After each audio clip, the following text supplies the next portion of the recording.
When they asked me what kind of spoon I was, I responded I was either a tiny decorative spoon that served no functional purpose besides looking cute, or a spoon that was the hand of a clock tick, tick, ticking away, always running late and could never get caught up.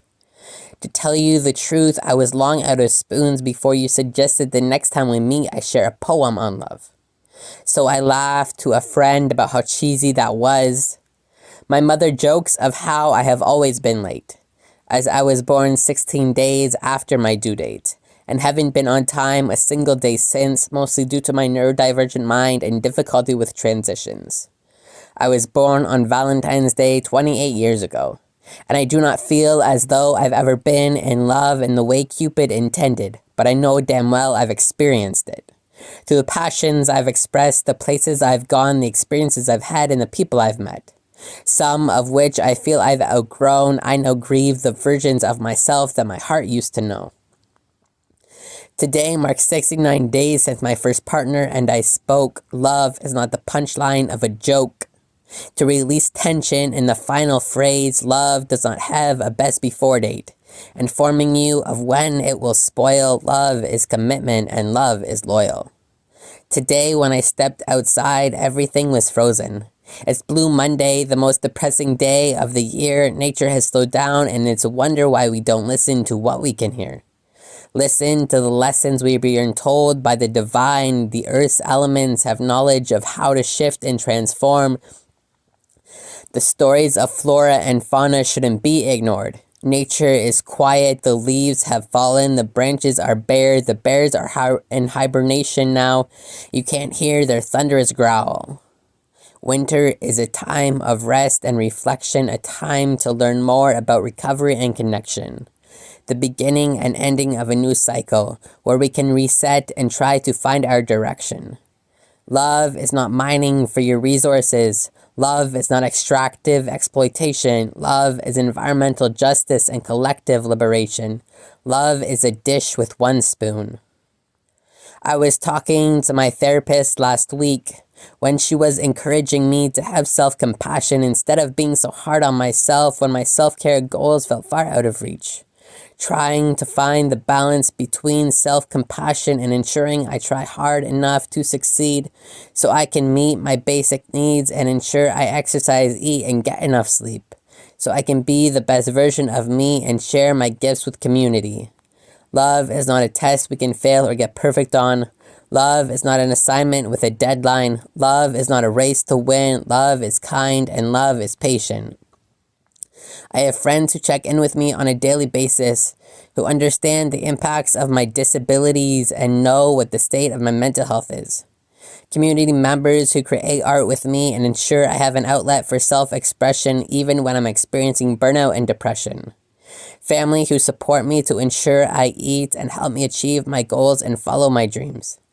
My ancestors who gave me a strong foundation. Healing is not done in isolation, nor is it linear, it goes through fluctuations. Interconnected with all of creation, I feel belonging when I'm with my relations, honoring my body, spirit, and mind as a whole being. It is because of the birds I have learned how to sing. It is because of the bees I have learned how to dance. I have come far on my journey of self-acceptance through relationships that brought sustenance. Love is not a competition to defeat your opponent. Love is community care and interdependence. Love cannot be bought or sold. Love is not a transaction or a commodity. Love is disability justice shown through actions with integrity. Yesterday, my tardiness burdened a friend who took on a role that was mine to complete, and they had no spoons left and hellish week. They had spent 36 hours in the ER with their mother who needed a spine surgery. And it's difficult for me to apologize when I fear that my words will become hollow lies, as this is an incident that will likely repeat. Always being late as a trait of my disability. And it's difficult for me to apologize when I fear I will center my guilt and make my apology an absolution instead of centering the person I harmed and giving them agency and coming up with an accountable resolution. Yesterday, I disappointed myself when I didn't show up for my team. We had a conversation where I acknowledged my wrongdoings.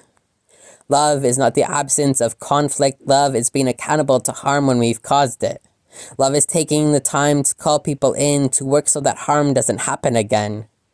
Love is not the sentence for a crime committed. Love is not a purgatory for one's sins. Love is understanding that impact is different from intent. Love is not poison or toxicity. Love is transformative justice and reciprocity.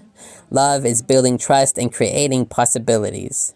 My friend reminded me this morning the heart isn't always on time. Sometimes it's time zones behind where you would like it to be. Overdue by hours or days or weeks.